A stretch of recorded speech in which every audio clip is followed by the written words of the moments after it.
7년 대환란은 인류 역사상 전무후무한 재난이 될 겁니다. 요한계시록 6장 17절에는 진노의 큰 날이라고 표현했습니다. 요한계시록 7장 14절에는 큰 환란이라고 표현하기도 했습니다. 예수님은 이렇게 말씀하셨죠. 마태복음 24장 21절에 이는 그때에 큰 환란이 있겠음이라. 창세로부터 지금까지 이런 환란이 없었고 후에도 없으리라. 우리가 지금 계속 공부하고 있는 대로 7년 대환란 때는 7가지 인봉재앙, 그리고 오늘 배우게 될 7가지 나팔재앙, 그리고 7가지 대접재앙이 쏟아지게 될 겁니다. 그래서 인류 역사상 전무후무한 재난의 때가 될 겁니다. 특별히 본문 1절과 2절에 보시면 7번째 인봉재앙입니다. 그 7번째 인봉재앙 속에는 7가지 나팔재앙이 담겨 있고요. 요한계시록 11장 15절에 보시면 7번째 나팔재앙이 있습니다. 그 7번째 나팔재앙 속에는 7가지 대접재앙이 또 포함되어 있습니다. 아무튼 인봉재앙, 나팔재앙, 대접재앙은 서로 유기적으로 연결이 되어 있다, 이렇게 볼 수 있습니다. 오늘은 요한계시록 8장입니다. 7번째 인봉재앙과 함께 나팔재앙이 시작이 됩니다. 오늘 요한계시록 8장에는 첫 번째 나팔재앙부터 4번째 나팔재앙까지가 기록되어 있죠. 본문 6절부터 12절까지입니다. 그리고 5번째, 6번째, 7번째 나팔재앙은요, 본문 13절에 화 이렇게 표현되어 있습니다. 그 3가지 화 중에 첫 번째 화는 5번째 나팔재앙입니다. 요한계시록 9장 1절부터 11절에 나오고요. 그 다음에 가운데 화, 2번째 화는 6번째 나팔재앙이죠. 요한계시록 9장 12절부터 21절에 있습니다. 그리고 3가지 화 중에 마지막 화, 3번째 화는 7번째 나팔재앙입니다. 요한계시록 11장 14절부터 18장에 기록되어 있습니다. 오늘 요한계시록 8장을 통해서 우리는 3가지 교훈을 받을 수 있겠습니다. 첫째, 하나님은 고요히 기다리십니다. 이런 본문 1절과 2절을 보겠습니다. 어린 양 되신 예수님 7번째 인을 떼실 때 하늘은 반시간쯤 고요해졌다고 했습니다. 여기 반시간 30분을 의미합니다. 아주 짧은 시간 동안 갑자기 고요함이 찾아오게 된 겁니다. 이 고요함은 2가지 의미가 담겨 있을 듯합니다. 하나는 침묵이죠. 7가지 인봉재앙, 어마어마한 재앙이 임하다가 갑자기 고요함, 침묵이 임하게 됩니다. 무슨 의미일까요? 하나님의 무언의 음성입니다. 회개하고 빨리 돌아오라. 그런 무언의 음성이고요. 또 하나는 강팍하고 거역하는 세상 사람들에게 하나님의 진노가 얼마나 무서운 건지를 침묵을 통해서 지금 느끼게 해주는 겁니다. 7가지 인봉재앙도 어마어마한데 앞으로 나팔재앙도 그리고 대접재앙도 더 엄청난 재앙들이 임하게 될 겁니다. 일종의 폭풍 전야의 고요함과 같습니다. 그래서 이 고요함 속에 불순종하는 사람, 거역하는 사람들은 그 무서움이 온몸에 엄습해 오게 될 거라는 겁니다. 하나님은 회개하고 돌아오기를 기다리고 계십니다. 마치 노아의 홍수 심판 때도 하나님께서 기다리심의 시간이 있었습니다. 노아가 120년 동안 방주를 지었죠. 방주를 다 지었을 때 하나님께서 노아에게 말씀하십니다. 너와 내 온 집은 방주로 들어가라. 그래서 8가족이 방주에 다 들어갔습니다.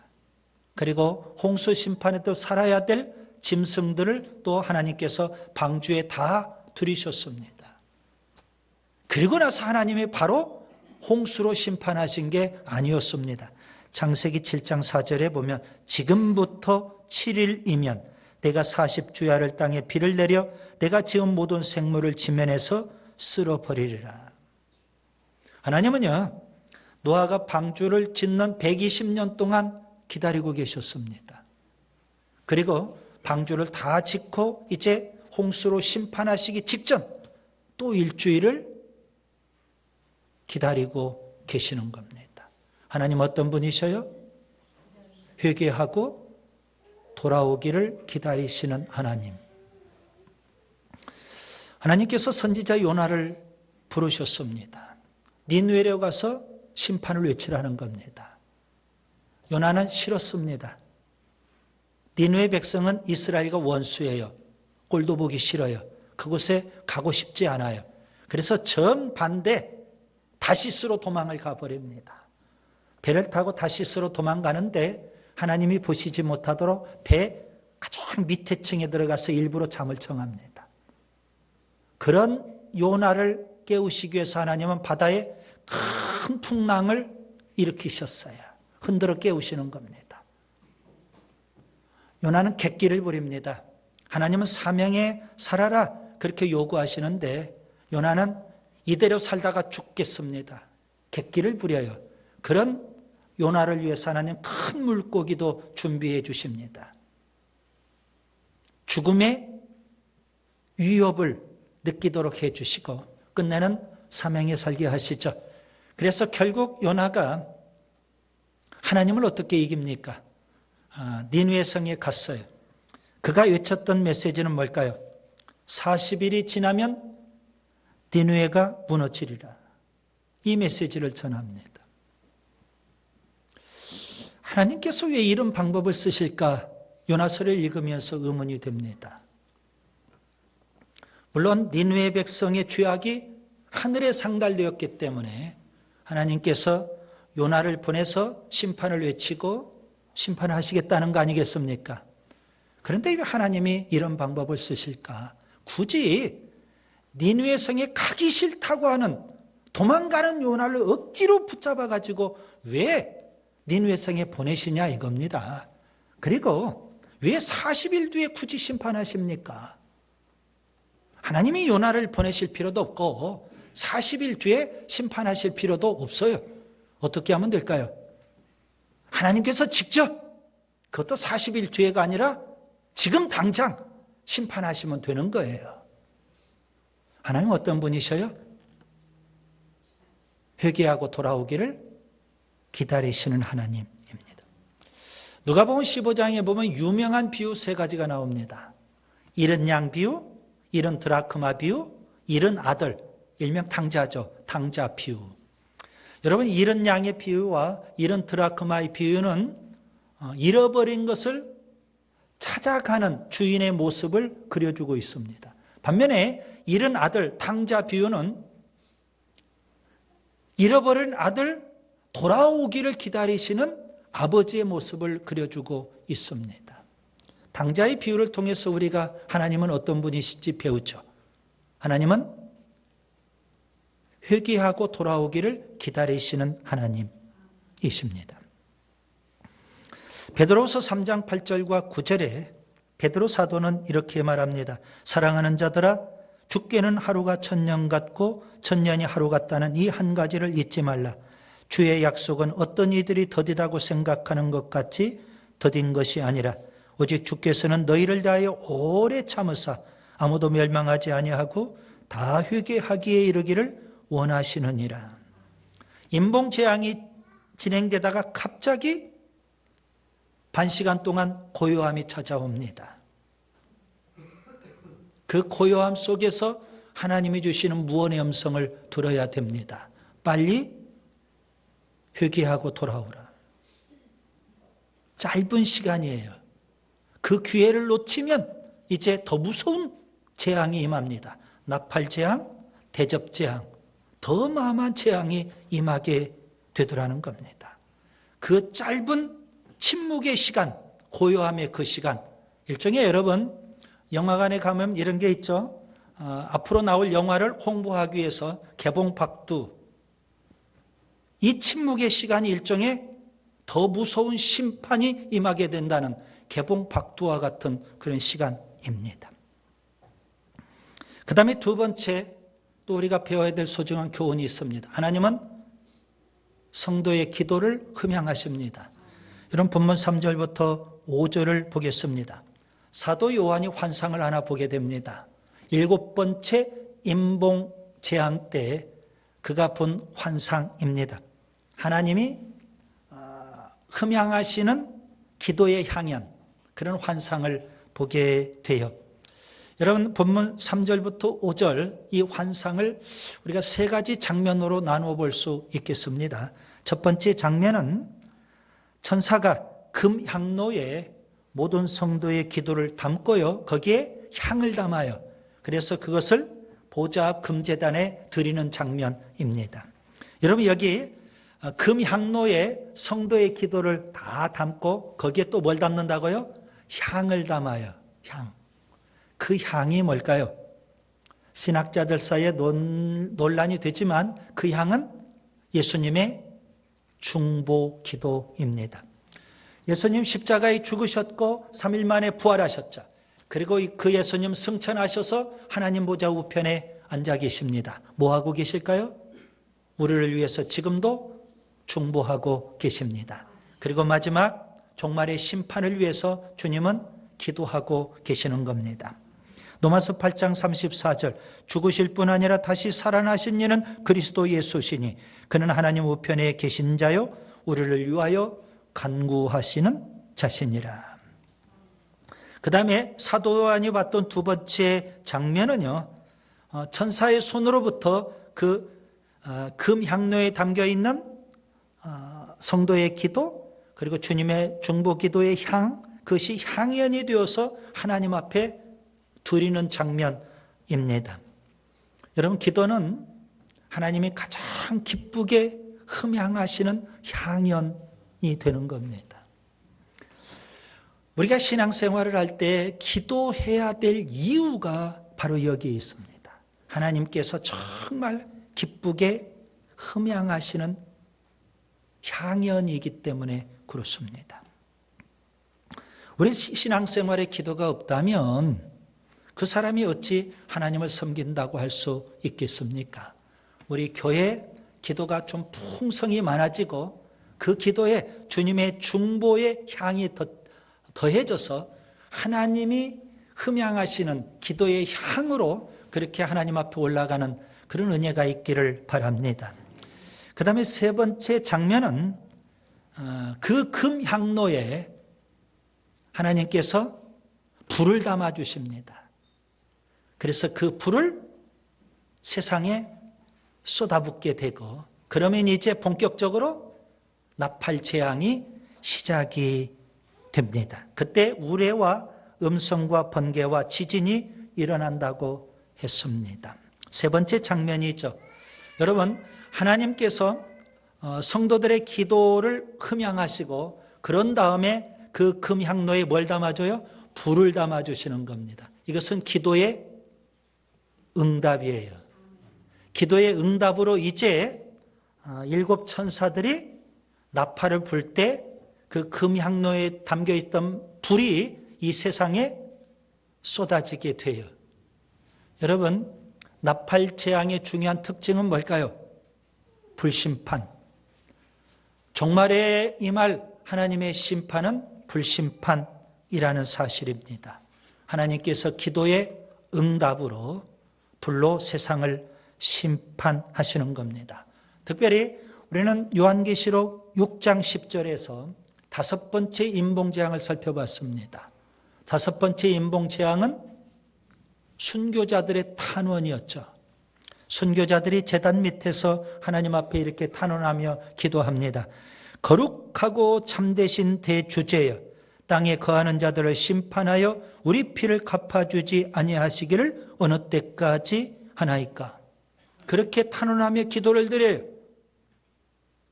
예수님께서도 하나님 보좌 우편에서 우리를 위해서, 교회를 위해서 중보하시면서 하나님 언제 심판하십니까?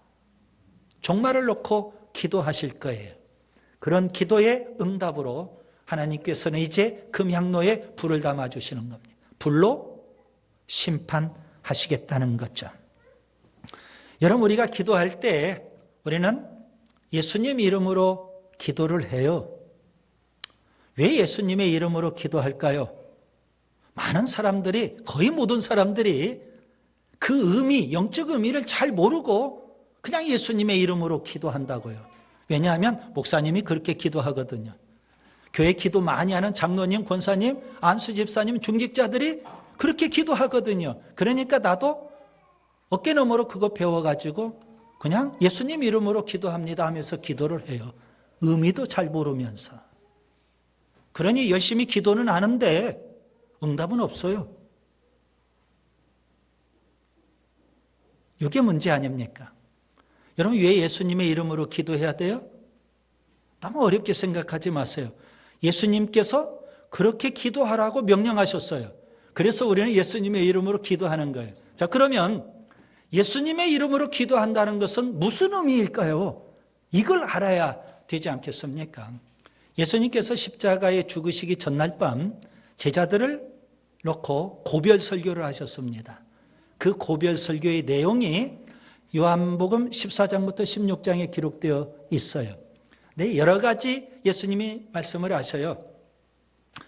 세 가지만 좀 말씀드릴 수 있을 것 같아요. 하나는 포도나무와 가지 비유를 말씀하셨어요.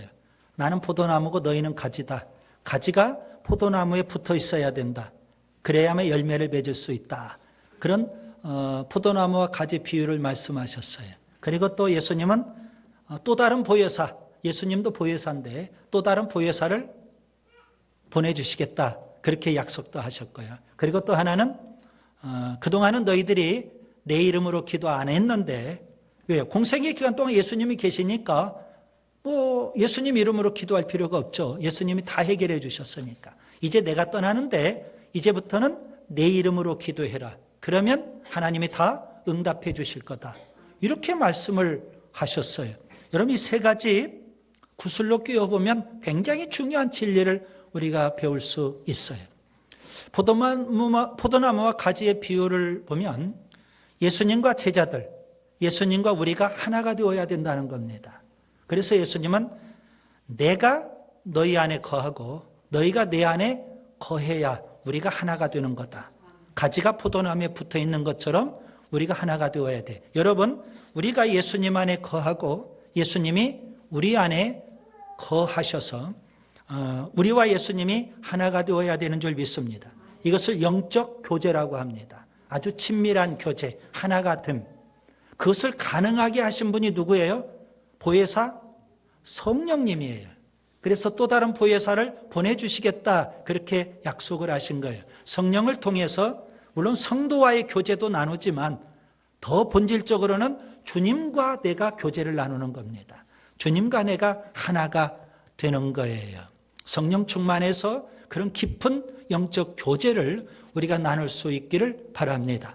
이렇게 예수님으로 충만한 사람, 그렇죠? 교제를 통해서, 예수님과 교제를 통해서 예수님이 우리 안에 충만히 거하시고 예수님으로 충만한 사람이 이제 주님의 이름으로 기도를 해요.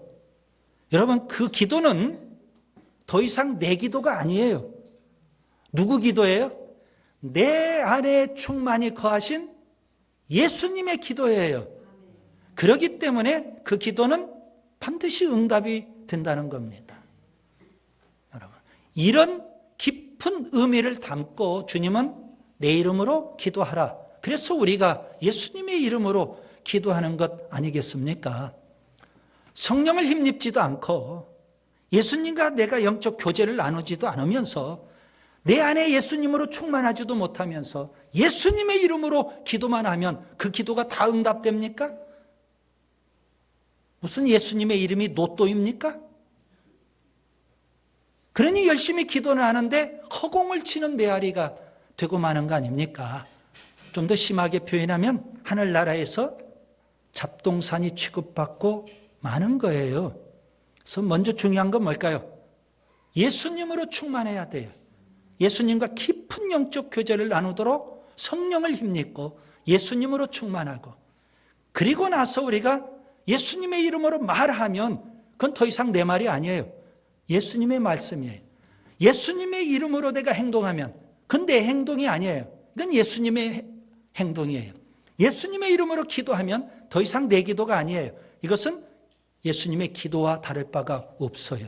그래서 응답이 되는 줄 믿습니다. 요한복음 15장 5절에 예수님이 포도나무 가지 비유를 말씀하십니다. 나는 포도나무여 너희는 가지라. 그가 내 안에 내가 그 안에 거하면 사람이 열매를 많이 맺는다. 가지는 포도나무에 붙어 있어야 열매를 맺어요. 그렇죠? 그 열매 중에 하나가 뭘까요? 여러분, 우리가 신앙생활하면서 많은 열매를 맺어야 되는데 그 열매 중에 하나가 기도 응답입니다. 그래서 요한복음 15장 7절에 보면 너희가 내 안에 거하고 내 말이 너희 안에 거하면 무엇이든지 원하는 대로 구하라. 그리하면 이루리라. 요한복음 15장 16절에 너희로 가서 열매를 맺게 하고 또 너희 열매가 항상 있게 하여 내 이름으로 아버지께 무엇을 구하든지 받게 하려 함이라. 예수님과 친밀한 영적 교제를 나누고 예수님의 이름으로 기도하고, 그래서 기도 응답이란 열매가 우리 삶에 풍성할 수 있기를 바랍니다. 요한복음 16장 24절에 주님 말씀하십니다. 지금까지는 너희가 내 이름으로 아무것도 구하지 아니하였으나 구하라 그리하면 받으리니 너희의 기쁨이 충만하리라. 여러분, 이것이 바로 신앙 생활의 정수입니다. 지금 순교자들뿐만 아니라 성도의 기도, 금 향로에 담겨져서 하나님 앞에 올라가요. 향연으로 하나님 그걸 흠향하시고, 그리고 곧장 그 향로에 불을 담아주셔요. 하나님께서 우리의 기도를 반드시 응답해 주시는 줄 믿습니다. 그 다음에 세 번째, 오늘 본문을 통해서 우리가 배워야 될 소중한 교훈입니다. 하나님은 불로 심판하십니다. 본문 6절부터 13절을 보겠습니다. 하나님께서 금향로에 불을 담아주시고 천사들의 나팔을 불면 이제 그 불이 세상에 임하게 돼요. 그래서 불심판인 겁니다. 첫 번째 천사가 나팔을 불죠. 네 번째 천사까지 나팔을 붑니다. 본문 7절, 첫 번째 천사가 나팔을 불 때 피가 섞인 우박과 불이 땅과 수목의 3분의 1을 불타게 합니다. 그 다음에 두 번째 천사의 나팔이죠. 본문 8절과 9절입니다. 불 붙는 큰 산이 바다에 던져져요. 바다의 3분의 1이 피가 되고요. 바다 생물의 3분의 1이 죽고요. 배의 3분의 1이 깨지게 돼요. 세 번째 나팔 재앙이죠. 본문 10절 11절입니다. 횃불 같은 큰 별이 하늘에서 떨어져요. 강과 물샘의 3분의 1이 쓴물이 돼요. 그 쓴물 먹을 수 없는 물이에요. 독한 물이에요. 그것 때문에 많은 사람들이 죽어가게 돼요. 본문 12절 넷째 천사가 나팔을 불어요. 1월 성신의 3분의 1이 어두워지고요. 낮과 밤의 3분의 1도 어두워져요. 여러분, 첫 번째 나팔 재앙부터 네 번째 나팔 재앙까지 공통점이 두 가지가 있어요. 하나는 불로 심판한다는 겁니다. 그리고 또 하나는 그 불이 임하면 지구의 3분의 1이, 물론 1월 성신까지도 3분의 1이 해를 당하게 된다는 겁니다. 불심판이 있다는 걸 여러분 아셔야 됩니다. 창세기에 보면 하나님은 노아 시대 때 물로 세상을 심판하셨어요. 홍수 심판 후에 하나님께서 노아에게 나타나셔서 언약을 맺습니다. 그 언약은 무지개 언약입니다. 무지개를 하나님이 띄워주셨어요. 그리고 하나님이 하신 말씀은 뭘까요? 다시는 물로 심판하지 아니하리라. 그럼 뭘로 심판하신다는 걸까요? 불로 심판하십니다. 역사적으로 보면 하나님께서 불로 심판하심을 성경은 이렇게 표현합니다. 창세기 19장 소돔과 고모라 성이 심판받았어요. 유황 불이 임해서 심판받은 겁니다. 레위기 10장 제사장이었던 나답과 아비후가 심판받았어요. 하나님이 명령하시지 않은 다른 불을 들이다가 그 자리에서 하늘에서 불이 내려서 즉사하고 말았어요. 에스겔은 불심판을 예언합니다. 에스겔 20장 47절 내가 너의 가운데 불을 일으켜 모든 푸른 나무와 모든 마른 나무를 없애리니 맹렬한 불꽃이 꺼지지 아니하리라. 예수님의 선구자였던 세례 요한 회개할 것을 촉구하면서 불심판을 예언합니다. 마태복음 3장 12절 손에 키를 들고 자기의 타작마당을 정하게 하사 알곡은 모아 곳간에 들이고 쭉정이는 꺼지지 않는 불에 태우시리라. 여러분, 불에는 두 가지가 있죠. 하나는 정결하게 하는, 우리의 죄를 태우는 성령의 불이 있어요. 또 하나는요, 마지막 날 죄와 불법과 불경건에 대해서 하나님이 진노하시는 심판의 불이 있어요. 제가 이렇게 표현할게요. 이 땅에 사는 날 동안 우리가 성령의 불을 받지 못하면 그날에 정말에 심판의 불을 받게 될 거예요. 베드로는 마지막 날 하나님의 심판은 불심판이라고 예언했습니다. 베드로서 3장 10절 그러나 주의 날이 도둑같이 오리니 그날에는 하늘이 큰 소리로 떠나가고 물질이 뜨거운 불에 풀어지고 땅과 그 중에 있는 모든 일이 드러나리로다. 여러분, 지옥은 어떤 곳이죠? 지옥은 어떤 곳이에요? 꺼지지 않는 유황불이 타오르는 곳, 영원히 꺼지지 않는 유황불이 타오르는 곳, 지옥입니다. 무슨 의미일까요? 하나님 불로 심판하시는데요, 지옥 자체는 하나님의 영원한 불심판 상태 아래 놓여 있는 곳이라는 의미입니다. 성경을 해석할 때 많은 사람들이 요한계시록에 예언된 이런 인봉재앙 그리고 나팔재앙, 특별히 오늘 첫 번째부터 네 번째 나팔재앙, 첫 번째 나팔재앙은 육지, 땅에 임하는 거죠. 두 번째 나팔재앙은 바다에 임하는 거죠. 세 번째 나팔재앙은 식수, 강과 샘에 임하는 거죠. 다 불이에요. 네 번째 나팔재앙은 1월 성신에 임하게 돼요. 이러한 재앙들이 가능할까? 의구심을 품었어요. 성경에 기록되어 있지만 이러한 재앙이 도대체 가능할 수 있느냐 이거예요. 그래서 많은 사람들이 상징적으로 영적으로 이런 말씀들을 해석하려고 했어요. 그런데 20세기 과학 문명이 엄청나게 발전을 했어요. 1945년 8월 6일 여러분이 잘 아시는 날입니다. 일본의 히로시마에 핵폭탄이 떨어졌어요. 1945년 8월 9일에는 일본 나가사키에 핵폭탄이 투하됐어요. 일순간에 불바다가 됐어요. 한순간에 20만 명이 흔적도 없이 사라져버렸어요. 1961년에는 수소폭탄이 개발되었다고 하죠. 이 수소폭탄은 핵폭탄보다도 3,800배의 위력이라고 합니다.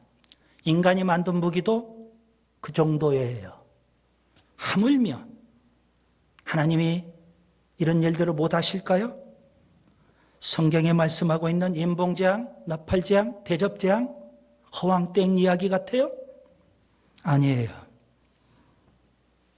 7년 대환란 때 글자 그대로 반드시 임하는 재앙들입니다. 말씀을 정리합니다. 요한계시록 8장은 7번째 인봉재앙과 함께 나팔재앙이 시작되는 장면입니다. 7번째 인봉재앙 때 사도 요한은 두 가지를 먼저 이야기합니다. 하나는 반 시간 동안 하늘의 고요함이 임했다는 거예요. 침묵이에요. 또 하나는 금향로에 성도의 기도와 예수님의 중보기도의 향이 담겨서 하나님이 그걸 흠향하시고 그 다음에 거기에 진노의 불을 담았다는 환상입니다. 그리고 세 번째는 첫 번째부터 네 번째 나팔 재앙이 기록되어 있습니다. 하나님은 침묵 가운데 짧은 시간이지만 회개하고 돌아올 것을 촉구하고 계셔요. 마지막 기회라는 겁니다. 그리고 하나님은 성도의 기도를 들으셔야, 물론 심판은 하나님의 주권적인 역사지만 성도의 기도를 들으시고, 하나님 공의로운 심판을 언제 하십니까? 성도의 그 기도를 들으시고 마지막 때 하나님은 불로 심판하십니다. 재림이 임박한 이때 마지막 때 진노의 불을 받으면 안 돼요. 지금 성령의 불을 받고 영적으로 깨어서 기도해야 되는 줄 믿습니다.